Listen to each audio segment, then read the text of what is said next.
Queridos amigos e irmãos, que a doce paz do Mestre Jesus continue a nos envolver. Nós agradecemos mais uma vez a Deus, a Jesus, a Maria de Nazaré e a espiritualidade amiga a oportunidade de estarmos aqui reunidos, como eu sempre costumo chamar, nesse verdadeiro oásis, nesses dias que nós vivemos tão atribulados e que encontramos irmãos nossos já à beira do desespero. E nós nos sentimos felizes, agradecidos cada vez mais de podermos participar de uma reunião como estas, que nos fortalece, né?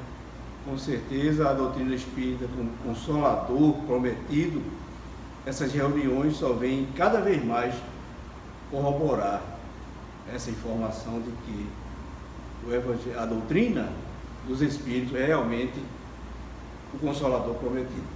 E nós lembramos dos nossos irmãos desencarnados, em especial a nossa tia Maria, que desencarnou nessa manhã, lá no Rio de Janeiro, e nós mandamos o nosso abraço. Se ela não puder receber, os espíritos que a acompanham possam fazer por nós e depois transmitir o nosso recado. E pedimos a Jesus que nos ampare e que toda a emanação de amor, todo o bem que essa reunião possa produzir, seja levado justamente aos nossos irmãos que estão passando pelas dificuldades bem maiores do que as nossas. Então faremos nossa prece para darmos a palavra ao nosso irmão. Pai nosso que estás no céu, santificado seja o vosso nome. Venha a nós o vosso reino, seja feita a vossa vontade, assim na terra como no céu. O pão nosso de cada dia nos dai hoje. Perdoai as nossas dívidas, assim como nós perdoamos aos nossos devedores. Não nos deixeis cair em tentação, mas livrai-nos de todo o mal, que reconhecemos que teu é o reino, o poder e a glória, hoje para todos sempre. E assim, querido amigo Jesus, em teu nome, agradecido a nosso querido mentor Aires de Lacerda e a todos os espíritos desencarnados aqui presentes, damos início à nossa reunião doutrinária da tarde de hoje. Boa tarde, meu nome é Gessler Carlos West, um pouco complicado, mais conhecido como Gel, é mais fácil. O tema de hoje que me pedi para abordar é sobre o homem de bem, e eu trago um abraço do IPEP, Instituto de Intercâmbio do Pensamento Espírita de Pernambuco, e também da Casa de Acolhimento de Crianças em Risco Social, Lar Paulo de Tarso. É uma alegria estar aqui com vocês para conversarmos um pouco sobre essa temática, o homem de bem. Todos nós temos experiências na vida, e uma das experiências que muito me marcou na vida, que quando eu tenho oportunidade eu relato em palestras em casas espíritas, aconteceu há alguns anos, aproximadamente uns 3 a 4 anos.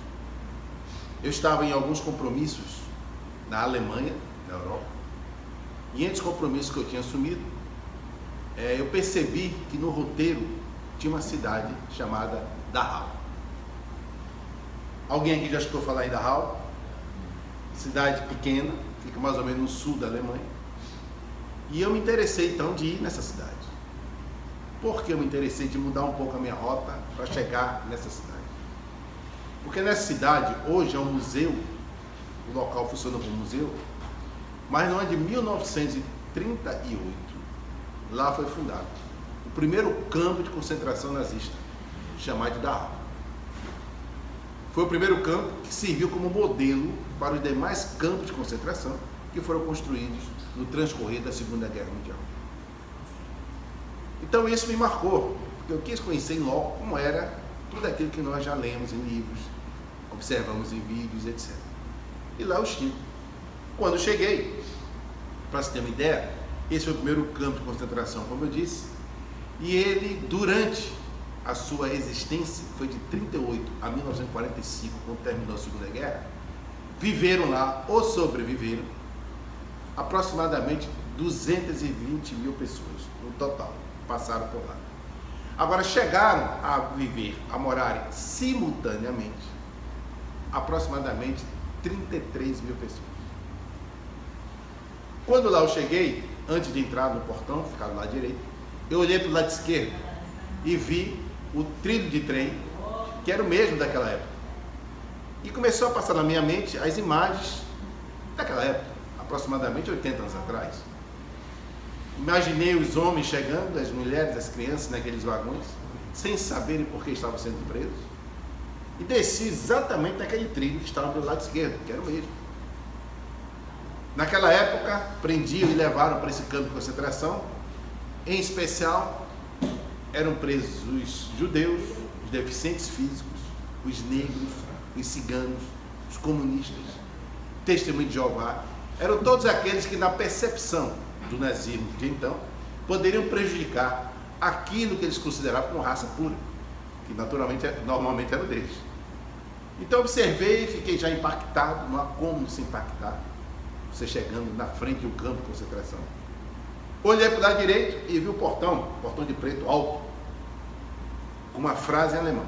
A frase que dizia: o trabalho liberta, que era a mesma frase que foi colocada em todos os portões de entrada de todos os campos de concentração.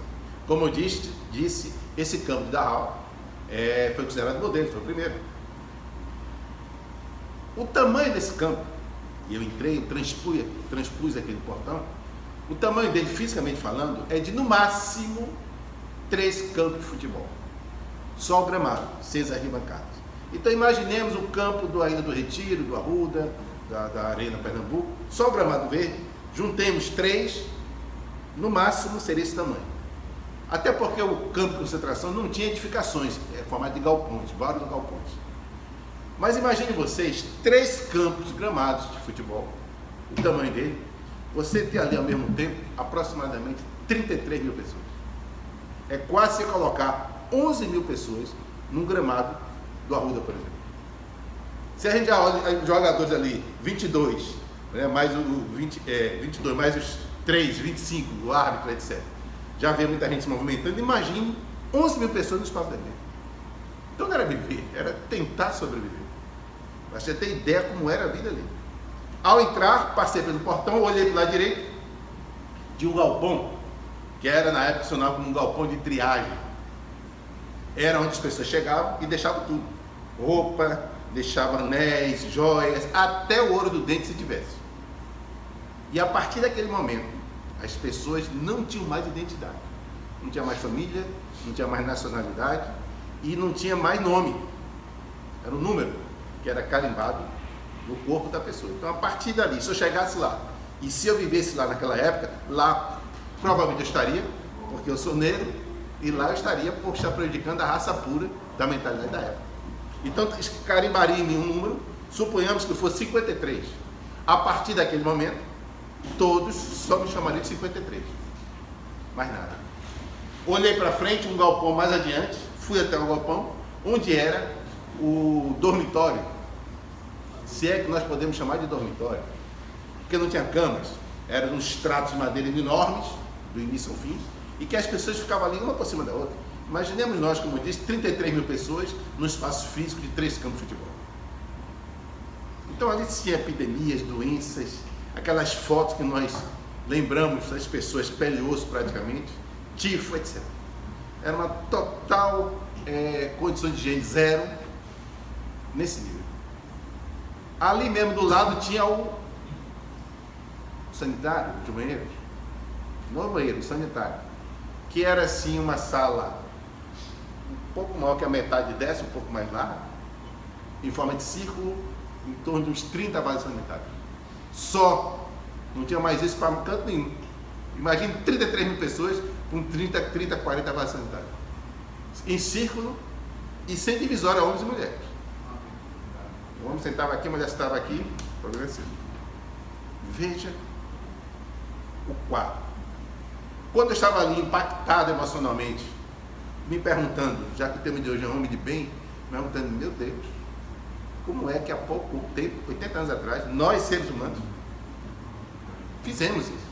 Ah, mas foi o alemão. Nós seres humanos. Nós seres humanos. Tem aquela velha frase famosa do passado, que minha avó muito falava, que dizia, a oportunidade faz o ladrão.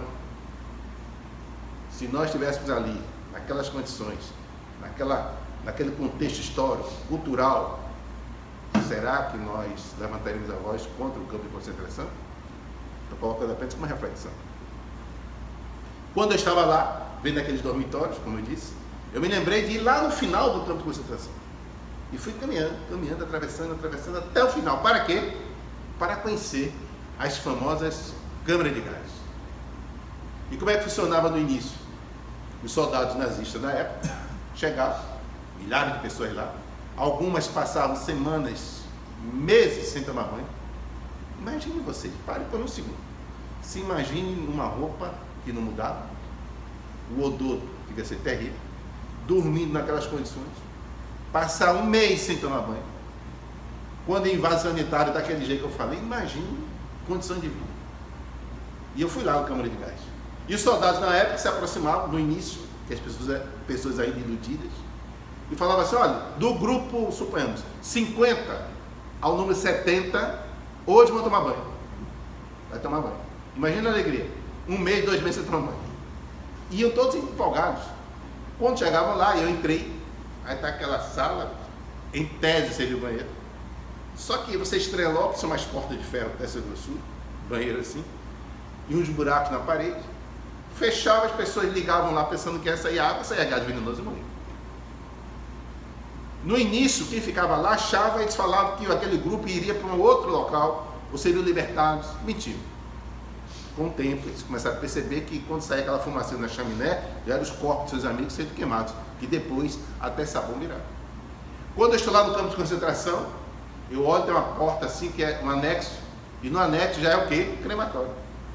Com o mesmo material da época, 4 fornalhas. E as mesmas macas utilizadas. Porque quando as pessoas morriam envenenadas, davam um tempo, aí entravam os soldados nazistas com as máscaras, pegavam na maca e já levavam do lado, nem perdia tempo. Já colocavam ali nas fornalhas para queimar e depois até virava sabão.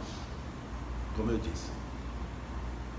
Naquele ambiente, ali não tinha nenhum cartaz, eu não vi, nem em alemão, nem, não sei alemão, mas em inglês mais ou menos. Em inglês nada pedindo silêncio. Não pediam silêncio. Mas, tamanho impacto, não sei se aqui alguém já esteve no campo de concentração, tamanho impacto, que não tem como você fazer barulho, sem de profunda reflexão. O que você escuta é aqui, uma vez um choro aqui, um choro acolá de alguém mais emocionado, e no máximo, um barulhinho de cliques, tirando foto, que é permitido, ou filmagem, porque eu tirei fotos e filmagem quando eu já com. Mas ninguém conversa com ninguém, ninguém fala com ninguém. Porque eu parei ali, no meio da sala, da câmara de gás, e pensei comigo mesmo, meu Deus, nesse local que eu estou agora, milhares, crianças, homens, mulheres, passaram por aqui, aproximadamente 80 anos atrás. Quando eu saí, ainda dentro do campo de concentração, já me dirigindo para o portão de saída, passa uma mulher, e ela passa choramingando, e ela de outro país, mas está falando inglês, e ela pensando alto, né, com lágrimas nos olhos, mas pensando alto, passou por mim falando assim, why, que em inglês quer dizer por quê? Uma reflexão filosófica, por quê? Porque o homem, o ser humano, chega nesse ponto, ou chega nesse ponto. Aí alguém pode pensar assim, não, mas não tem nada a ver comigo. Eu sou brasileiro, eu sou argentino, eu sou mexicano, seja o que for. Não fui eu que fiz aquilo. Aquilo foi uma coisa de um doido chamado Hitler e o grupo deles. Lá mesmo no campo de concentração, você vê vídeos que eu não vi no YouTube, mas tinha lá disponibilizado, de Hitler falando, por exemplo, na época, para milhares de pessoas. E ele falando, e as pessoas aplaudindo. Hoje, é bom que se diga, o povo alemão tem um profundo arrependimento do que aconteceu. Porque se chega na Alemanha hoje, ou um avô, ou alguém estava envolvido nisso, de perseguição de campo de concentração. Mas na época, vai tocando orgulho, vai tocando outras coisas, a nossa vigilância, e as coisas vão acontecer. O alemão não é nem pior nem melhor que o brasileiro. Não é nem melhor nem pior do que o francês, do que o argentino, do que o uruguai. São seres humanos. A pergunta reflexiva é, e nós? A depender das circunstâncias, qual seria a nossa postura? Como é que nós atuamos enquanto homens de bem? Aí alguém voltando para a reflexão, mas isso não tem nada a ver comigo. Como não tem nada a ver? Façamos um raciocínio agora mais amplo. Aproximadamente 200 anos atrás, só 200 anos atrás, a humanidade não tinha televisão, não tinha rádio, não tinha ar-condicionado, não tinha energia elétrica como nós conhecemos, era lampião. Não tinha carro, avião, computador, nem pensar. Essa câmerazinha aqui que está nos filmando aqui no celular, nem sonhar. Era um outro mundo. E nós estamos aqui, as coisas vão acontecendo em termos tecnológicos, era outro mundo. Imagina vocês hoje, sem nada disso. Eu nem aqui estaria para fazer essas palestras, porque eu não tinha nem como chegar. Ou era cavalo ou era pé. E por aí vai. Para você ter uma ideia como nós avançamos tecnologicamente falando, na época que o presidente dos Estados Unidos, Abraham Lincoln, foi assassinado, a Europa só soube que o presidente dos Estados Unidos tinha sido assassinado aproximadamente 15 dias depois. Imagine você. Hoje já ia saber antes de ele ser morto, já sabia que ele ia morrer. Tamanha velocidade das comunicações. Quando o nosso Dom Pedro I deu o grito de independência lá no sudeste do país, dezenas de cidades do Nordeste só souberam desse grito 90 dias depois. Veja como era a comunicação naquela época. Hoje, tudo mudou. No ano passado teve a Copa do Mundo lá na Rússia, em Moscou, e nós ligávamos a televisão em casa e assistíamos o jogo ao mesmo tempo, com a mesma imagem, que alguém que estivesse lá na arquibancada vendo o jogo da seleção brasileira ou qualquer outro jogo. Hoje acontece qualquer coisinha lá no Japão, na Coreia, afeta a bolsa asiática e em um segundo já vai ao mundo todo. Tamanha comunicação. Hoje eu pego o WhatsApp, ou seja, o que for no celular, falo com uma pessoa, um amigo que esteja agora em Tóquio, ao vivo, online. Coisas inacreditáveis. No entanto, apesar de todo esse avanço tecnológico, segundo a ONU, a Organização das Nações Unidas, hoje no planeta Terra vivem aproximadamente 7 bilhões e 200 milhões de pessoas. Muita gente. Se fizer uma continha, é o mesmo pegar a população brasileira e multiplicar por 35 seres humanos andando pela Terra. Mas segundo a própria ONU, desses 7 bilhões e 200 milhões de habitantes, aproximadamente 2,5 bilhões de habitantes. 2,5 bilhões de habitantes, quase 12 vezes a população brasileira, não tem acesso à energia elétrica. E aproximadamente 2 bilhões, 10 vezes a população brasileira, não tem acesso à vaso sanitário. Por outro lado, a própria ONU informa que hoje nós, seres humanos, todo mundo, né? Os alemães mais não, todo mundo, seres humanos, estamos gastando anualmente mais do que 5 trilhões de reais. Trilhões, não dá nem para fazer as contas. Trilhões de reais. Sabe o quê? Em armas de guerra. E que se a humanidade pegasse apenas 20%, 1/5 do que gasta em armas de guerra, e aplicasse corretamente, acabaria em até 8 anos a miséria material no planeta Terra. Então, são os alemães os culpados. Ou somos nós, seres humanos. Alguém pode falar que nós temos uma tendência ao desculpismo, uma tendência à nossa vitimização.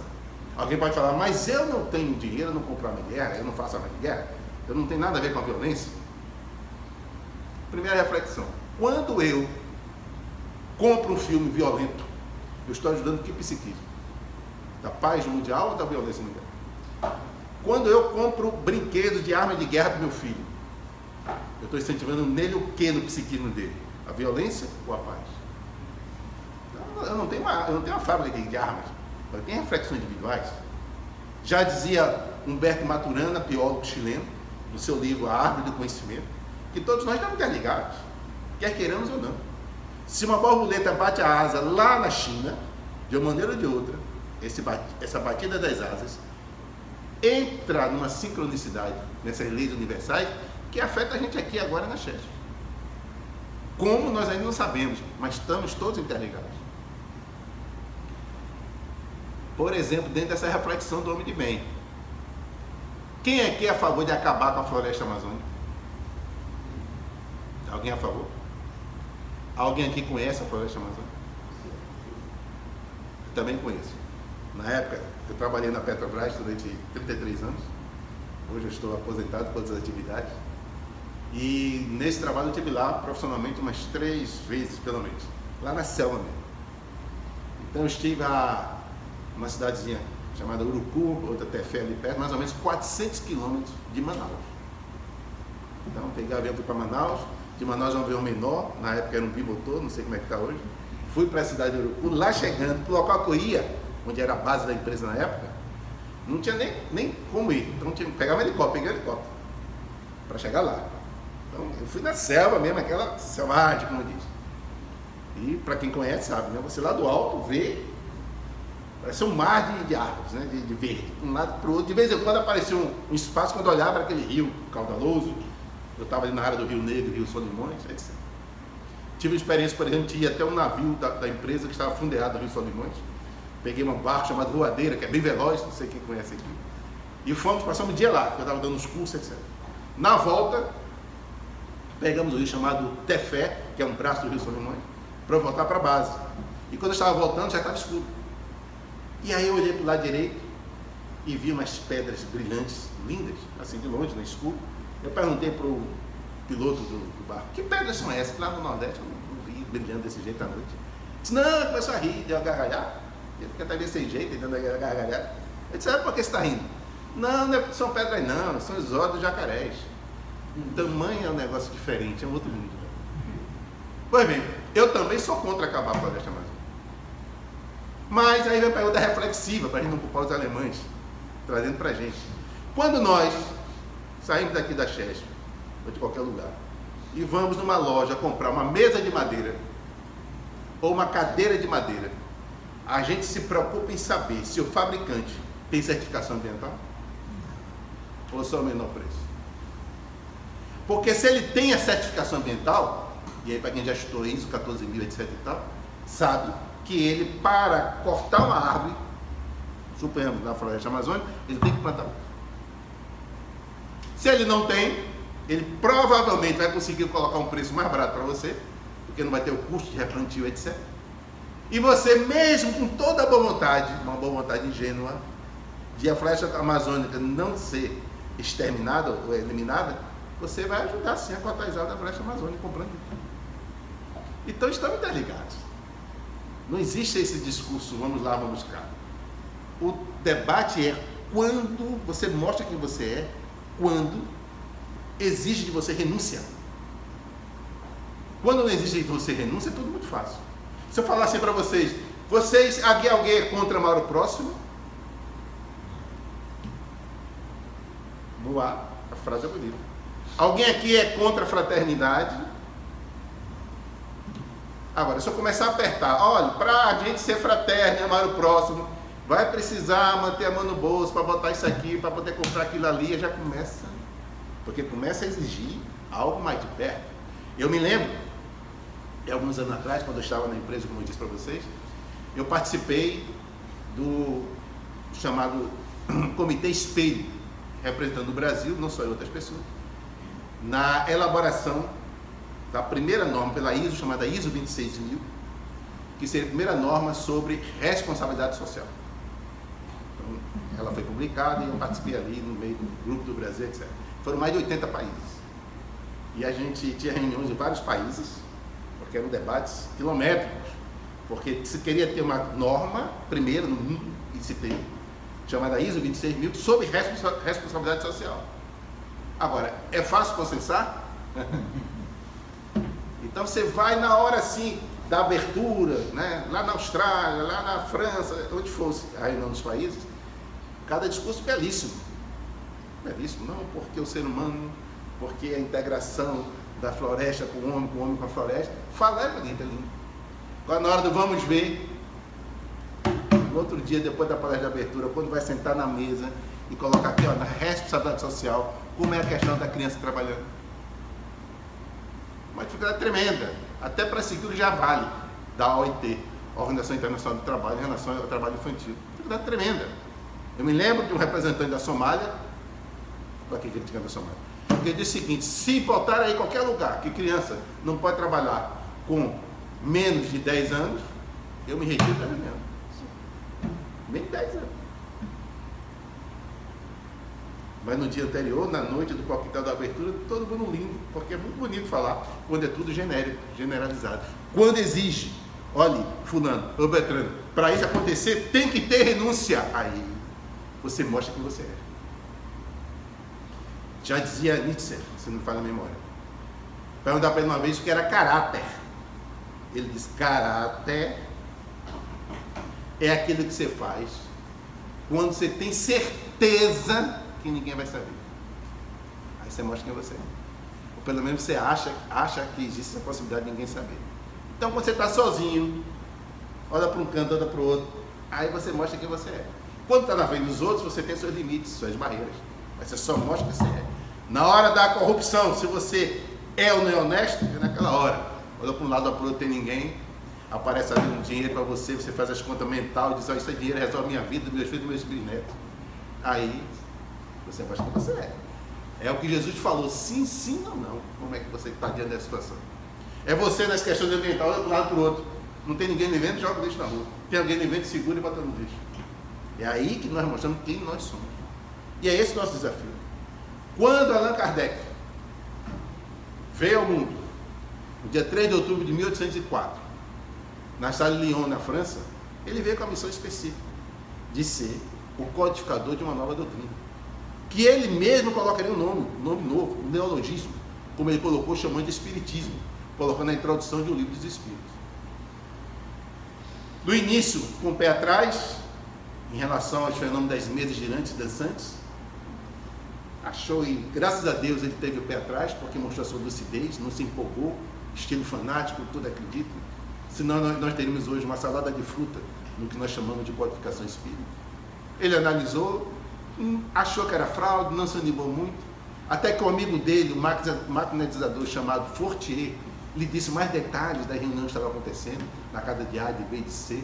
E depois de muita insistência, ele aceita ir, no mês de maio de 1855, na casa da senhora Plane Maison, em Paris, na França, para ver, já levantou aí 5 minutos? Não.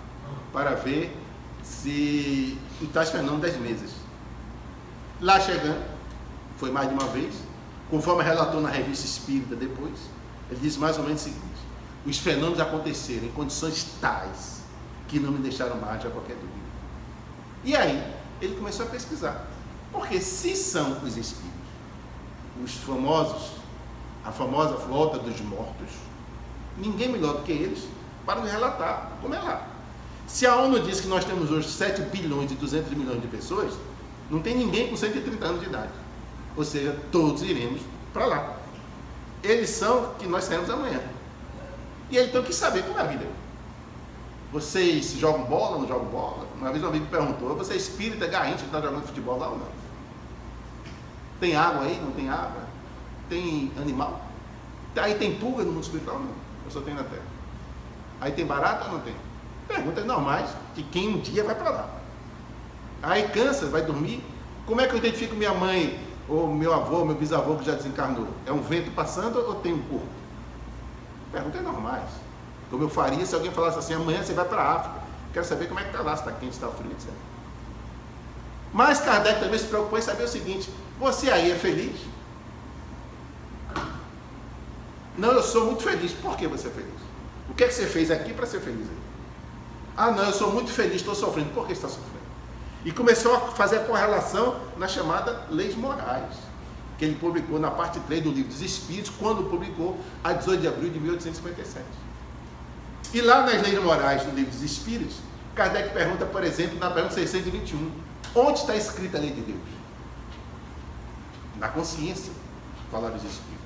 4 perguntas depois, 625, na tradução de Herculano Pires, quem Deus legou para a humanidade para servir de exemplo?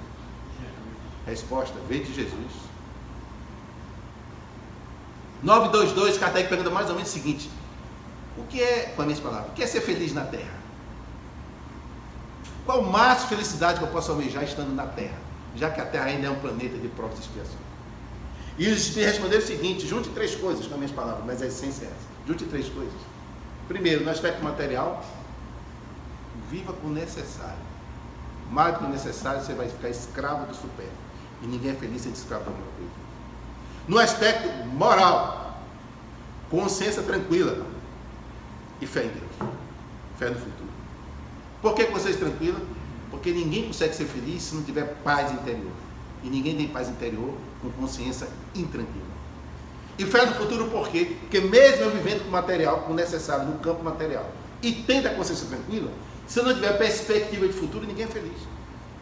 Como é que Marco Paulo vai ser feliz, de fato, se ele tiver certeza que tudo acaba na vida dele, tudo, no mundo espiritual, daqui a uma semana? Então veja a resposta dos espíritos. Ninguém falou ganhar na loteria. Ninguém falou ser rico. Perguntaram uma vez para Chico Xavier, qual é o homem mais rico do planeta Terra? Quem é o homem mais rico do planeta Terra? Seria Bill Gates? Seria Salim, um grande magnata das comunicações mexicanas? Qual seria o homem mais rico do planeta Terra? E Chico Xavier respondeu, o homem mais rico do planeta Terra é aquele que tem menos necessidades. Não é o que tem mais dinheiro para comprar o que precisa, ou o que acha que precisa. É o que menos exige para si mesmo. Porque quanto mais espiritualizados nós somos, menos apego nós temos às coisas materiais. Então, qual é o nosso grande desafio? Qual é a grande ética espírita? A que Jesus ensinou. Amar a Deus sobre todas as coisas e amar o próximo a si mesmo. Ninguém vai ao Pai senão por mim, disse Jesus. Não no sentido de nome Jesus. Não no sentido de brigas religiosas. Mas no sentido de que ninguém vai ao Pai senão amar. Um índio que está lá na floresta amazônica agora, e quando eu estive lá eu conheci uma tribo indígena, mesmo que ele nunca escutou falar em Jesus, em ninguém, mas se ele está sendo honesto, está sendo solidário com o seu vizinho, com os seus familiares, está sendo pacifista com as demais tribos, ele está ou não está seguindo Jesus? Esse é o nosso grande desafio. Quando eu paro para pensar, mesmo com uma pessoa materialista, eu digo, olha, mesmo que você não acredite em nada, que não exista nada depois, mas, racionalmente falando, se a gente imaginar uma sociedade, o planeta Terra, vamos diminuir mais, o Brasil, Pernambuco, Recife, se Recife, a sociedade recifense, for uma sociedade cada vez mais solidária, mais sensível com o ser humano, saber que a sua dor não é diferente da dor do outro, que a sua fome não é diferente da fome do outro, nós temos uma sociedade melhor de se viver ou pior de se viver? Melhor de se viver. Então, independente de fé, esse caminho de amar o próximo, de fazer a fraternidade, de ser solidário, leva todos a uma melhor condição de vida em todos os sentidos. E ninguém pode falar que eu não tenho tempo de fazer o bem. Como não tem? Isso não é álibi para ninguém. Tem uma mensagem do Espírito Joana de Ângeles que diz mais ou menos o seguinte: mesmo que você perca a voz, perca a audição, perca a visão, perca os movimentos do corpo, você pode fazer o bem, tendo paciência e orando e tendo fé, dentro de você. Posso estar parado agora, deitado na cama, preso numa cama do hospital. Eu posso não guardar mágoa, orar por alguém, perdoar quem tenha me ofendido. Estou fazendo bem. Eu tenho minha irmã, que ela tem há 2 anos atrás, estava normal entre a gente, conversando normal como vocês estão aqui. E ela, de uma hora para outra, começou a voz mudar um pouquinho só, pouca coisa. E eu nem percebi. Minha filha que percebeu. Disse meu pai, minha tia, está com a voz um pouquinho embolada, pouca coisa. Isso vou observar melhor. No primeiro encontro que eu tive com ela depois dessa conversa, do alerta de minha filha, eu fui conversar com ela, notei, muito sutil aí, mas notei. Aí falei com o meu sobrinho, o filho dela, exame médico, aquelas coisas todas, resultado. Foi detectar que ela diagnosticada que ela está com ELA, que quer dizer esclerose lateral amiotrófica. A doença neurológica, degenerativa e fatal, incurável. Então, 2 anos atrás, 1 ano e meio para 2 anos atrás, ela estava normal aqui. Hoje, ela não fala mais, não se movimenta mais, só os olhos, praticamente. E se alimenta só por sonda e bebe água pela sonda. Está presa no corpo. Agora sente o corpo. Imagine você estar preso no corpo sem se comunicar e sentir uma coceira nas costas. Como é que você vai dizer que está sentindo a coceira nas costas? Uma dor não sei aonde. Então está assim. Até pouco tempo atrás ela ainda mexia um pouquinho a mão esquerda. Um pouquinho. E ela aproveitava, botava o celular assim perto, para ela ficar com o dedinho assim e mandando o quê? Mensagens positivas para o grupo da família, sobre Deus, sobre tudo. Quando eu chegava para falar com ela, e ela ainda mexe um pouco de lábio, é só sorriso, mesmo nessas condições de profunda expiação, de provação. Sorriso. Ela faz questão de levar ela para a varandinha do apartamento dela, para quando for de manhã cedo, ver o sol e poder orar olhando o sol. O evangelho no lar, no início a gente pensou em fazer na casa, no quarto dela. Não, ela fez questão de levarem ela fica lá na salinha, junto com o filho e tal, para participar do evangelho no lar. Como é que eu, tendo um exemplo desse diário nos meus olhos, quase que diário diante dos meus olhos, vou alegar que não tenho tempo para fazer o bem? Vou utilizar como álibi, não, eu estou minha ocupação, minha vida, não sei o que, isso, aquilo, outro, tá. Como? Com que moral? Em que condições? É só olhar para o lado, que a miséria material e moral está pipocando ao nosso lado. Eu disse aqui no início que eu trazia um abraço, o Lar Paulo de Tarso. É uma casa que nós estamos lá participando, já tem 15 anos, que acolhe crianças em risco social de alta complexidade, fica no IPSEC. As crianças moram conosco até o juiz decidir. Então, em rápidas palavras, para quem não conhece, o juiz tira a criança de onde está, para o juiz tirar, porque é algo muito sério que está acontecendo, se não tiraria, e coloca para morar conosco. E a gente assume tudo, fica lá como se fosse o pai, a guarda, né, provisória, tudo, que mora com a gente, escola, tudo é com a gente. Até decidir se volta para onde estava, às vezes é uma mãe envolvida em drogas, está querendo se tratando, aí pode ser que volte. Ou se não tem condições, tenta a chamada família, esqueci o nome agora, que é o tio, o avô, a avó, se tem, se não é a mãe. Terceira opção, se não tiver, o juizado escreve a criança no CNA, Cadastro Nacional de Adoção, a família extensa, que é o tio, o avô, Cadastro Nacional de Adoção, e se não for adotado, fica morando com a gente. Eu estou lá há 15 anos, e nesses 15 anos já moraram conosco 280 crianças. Toda essa situação dolorosíssima, senão não ia para lá. Bom, nivelado o assunto, contar alguns casos reflexivos nesse final de palestra da tarde de hoje. Imagine vocês, uma menina de 5 anos e meio, foi morar com a gente, morou conosco aproximadamente 2 anos, depois foi adotada. Sabe por que ela foi morar conosco? Porque ela estava sendo, no mesmo período, não no mesmo lugar, no mesmo período, abusada sexualmente pelo pai, pelo padrasto e pelos 2 irmãos mais velhos, todos 2 com mais de 20 anos. Isso aonde? Aqui em Recife. É na Alemanha não. Debaixo do nosso nariz. Uma outra menina, já estou indo para o término. Uma outra menina, 6 anos de idade, eu conto muito esses 2 casos. Quem já escutou falar por aí já deve estar lembrando. Uma outra menina de 6 anos de idade, morava com a mãe. A mãe, num local aqui muito miserável em Recife, materialmente falando. E ela morava com a mãe, 6 anos a mãe usava de crack. E quando morava ali na rua com a mãe, um senhor de cabelos brancos, que tinha idade de ser avô dessa menina, a estupro. Vida que segue. Um dia essa mãe sai com a menina, eu sei de tudo isso, porque quando a criança vai morar conosco, o juiz manda o relatório. Então, no mínimo isso aconteceu, pode ter tido mais coisa. A mãe foi sair com a menina, com a filha, para o centro da cidade aqui do Recife, centro da cidade. Lá a mãe usou crack. Quando usou crack, entrou em nóia, como diz, foi para um lado e deixou a menina de 6 anos no meio da cidade, sem saber como voltar para casa, sem roupa, só com a roupa do corpo e sem dinheiro, sem nada. A menina então passou a morar na rua. Ao morar na rua, ela foi estuprada pela 2ª vez, 6 anos de idade. Sabe o que foi que ela fez? Sabe o que foi que essa menina fez? Ela descobriu onde é que os cachorros dormiam de madrugada. E passou a dormir junto com os cachorros. Por quê? Para? De quem? De H minúsculo.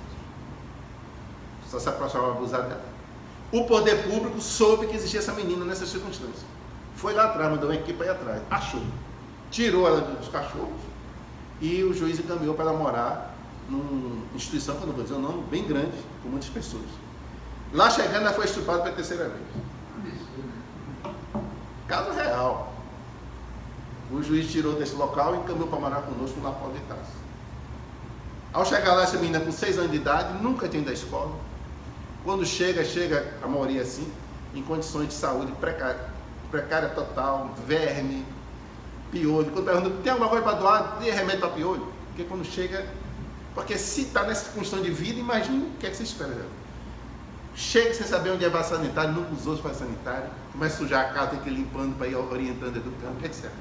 Quando chegou, ela chegou, de cada 10 palavras, falava 9 palavrões, mas queria o quê? Que chegasse uma santa, né?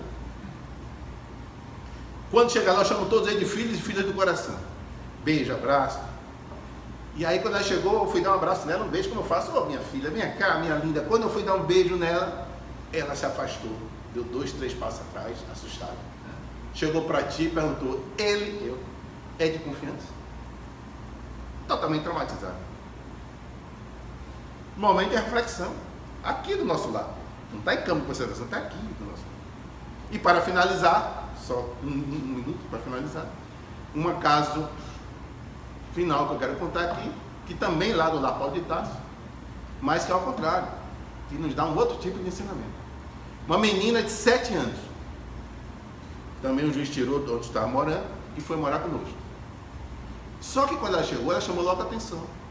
Por quê? Porque geralmente quando a criança chega nessas condições, chega agressivo, é aos poucos que a gente vai, né, educando aos poucos. Já é agressivo, briga muito entre si, tudo isso pelas condições que estão vindo. Mas essa menina também veio de uma família completamente desestruturada, se assim não fosse, o juiz não tinha mandado para lá. Mãe envolvida em drogas, pai preso, enfim, uma história extremamente dolorosa. Essa menina veio de lá. Foi morar conosco, 7 anos de idade. Só que ela chegou pacífica. Ajudava as crianças. Quando uma criança começava a brigar com a outra, ela separava. Ela pedia para a tia para ajudar a arrumar a mesa na hora do almoço, na hora da janta, etc. Chamou atenção. Totalmente diferente do padrão. Um dia, eu estava fazendo uma palestra à noite, domingo à noite. Voltei para casa, quando cheguei em casa, minha esposa não estava. Minha esposa participa diretamente comigo lá. Eu liguei para minha esposa, ela disse, não, eu estou aqui no Lar Paulo de Tarso, que vim buscar fulana, essa menina. Porque ela estava com muita febre. Deram remédio, mas a febre não cedeu. Eu vou levar ela na UPA. Então a menina saiu com 7 anos, com um cobertor, que ela estava com frio ainda, envolvido no corpo. E minha esposa entrou no carro e foi para a UPA, que é ali perto, a UPA está em Biribeira, perto do local. Lá chegando, minha esposa foi ver a parte protocolar, deixou a menina com o cobertor sentada na cadeira, até resolver a parte na recepção. Quando resolveu e voltou para pegar a menina para ser atendida, ela via que a menina não estava com o cobertor. Ela olhou a menina com frio assim no canto, sem o cobertor. Minha esposa bate o olho assim rápido e vê que um pouco mais ao lado tinha uma mulher que estava com o cobertor da menina. Aí minha esposa então foi em direção à mulher para ver essa questão do cobertor. Quando minha esposa está indo, a menina disse para minha esposa, tia, não vá não, fui eu que dei o cobertor, porque ela está sofrendo mais do que eu. Muita paz, muito obrigado. Intitulado Parasitose Mental. É um livro fantástico. Ele vai retratar, dando continuidade à parte do que Gel falou. É profundo esse livro. Muito obrigado, Gel, por tudo. Eu que agradeço. Nós, agradecidos ainda mais uma vez, pedimos de você um pouco mais, vamos exigir um pouco mais, que você faça a prece de encerramento, por gentileza.